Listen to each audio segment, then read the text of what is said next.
Hello guys, welcome to our channel. ఈరోజు వీడియోలో ఇంట్లో రొయ్యలతో ఎప్పుడు చేసుకునే కర్రీస్లా కాకుండా ఇలా కొత్తగా గోదావరిలో స్టైల్లో చింత చిగురు పచ్చిరొయ్యల కూర వండుకు తిని చూడండి. టేస్ట్ అయితే అద్దిరిపోతుంది, అస్సలు వదిలిపెట్టారు. ఈ వీడియోని అయితే ఎక్కడా స్కిప్ చేయకుండా చూడండి. ఈ ప్రాసెస్లో చేస్తేనే టేస్ట్ అయితే అద్దిరిపోతుంది. ఇంకా లేట్ చేయకుండా ప్రాసెస్లోకి అయితే వెళ్ళిపోదాము. ముందుగా ఈ చింత చిగురు పచ్చిరొయ్యల కోసం చింత చిగురు అయితే తీసుకోవాలి.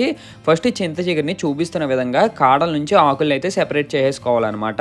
ఇలా ఆకు మొత్తం సెపరేట్ వేసుకుని ఇప్పుడు ఒక మిక్సీ జార్లోకి ఆకునైతే వేసేసుకోండి. బ్యాచ్ వైజ్గా వేసేసుకోండి.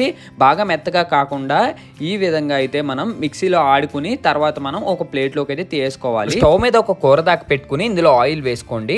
ఆయిల్ వేడెక్కాక స్టవ్ని లో టు మీడియం ఫ్లేమ్లో పెట్టుకుని ఇప్పుడు ఇందులోకి ముందుగా ఆగలిపట్టిన రొయ్యలు వేసుకోవాలి. ఆగలిపట్టిన రొయ్యలు అంటే ఉప్పు పసుపు వేసి రొయ్యలను అయితే కాసేపు అయితే వేయించుకోవాలన్నమాట. అప్పుడు పచ్చివాసన పోతుంది. ఆ రొయ్యలు ఇందులోకి వేసుకోవాలి. ఇవి కాసేపు వేగాక ఇందులోకి కొన్ని ఉల్లిపాయ ముక్కలు అలాగే పచ్చిమిరపకాయ ముక్కలు వేసుకోండి. ఉల్లిపాయ ముక్కలు చిన్నవి అయితే కట్ చేసుకుని వేసుకోండి. ఇప్పుడు ఇవి పచ్చివాసన పోయేంత వరకు గరిటతో అయితే బాగా కలుపుకోండి. ఇలా బాగా కలుపుకున్నాక తర్వాత ఇందులోకి కొద్దిగా పసుపు అలాగే తగినంత కల్లుప్పు కానీ లేకపోతే నార్మల్ సాల్ట్ కానీ వేసుకోండి.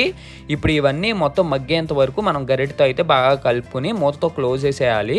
కాసేపు అయిన తర్వాత ఇవి మగ్గాక ఇందులోకి ముందుగా ఆడిపెట్టుకున్న చింతాకు పౌడర్ అయితే వేసేసుకోండి.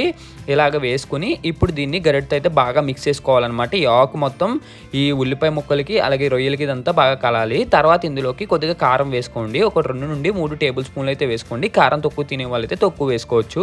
తర్వాత ఈ కారం అంతా ఇంగ్రీడియంట్స్కి బాగా పట్టేంత వరకు గరిటతో అయితే బాగా మిక్స్ చేసేసుకోండి. ఇలా బాగా మిక్స్ చేసుకున్న తర్వాత ఇందులోకి తగినంత వాటర్ వేసుకోండి. వాటర్ అయితే మనం క్వాంటిటీ బట్టి అయితే వేసుకోవాలన్నమాట. తక్కువ క్వాంటిటీ కాబట్టి తక్కువ వాటర్ అయితే వేసుకున్నాము. తర్వాత ఇందులోకి సరిపోతే కొద్దిగా సాల్ట్ వేసుకోవాలి. ఇప్పుడు గరిటతో దీని అంతా బాగా మిక్స్ చేసుకోవాలి. సాల్ట్ అయితే ముందు వేసాం కాబట్టి దాన్ని బట్టి అయితే చూసుకుని వేసుకోవాలన్నమాట.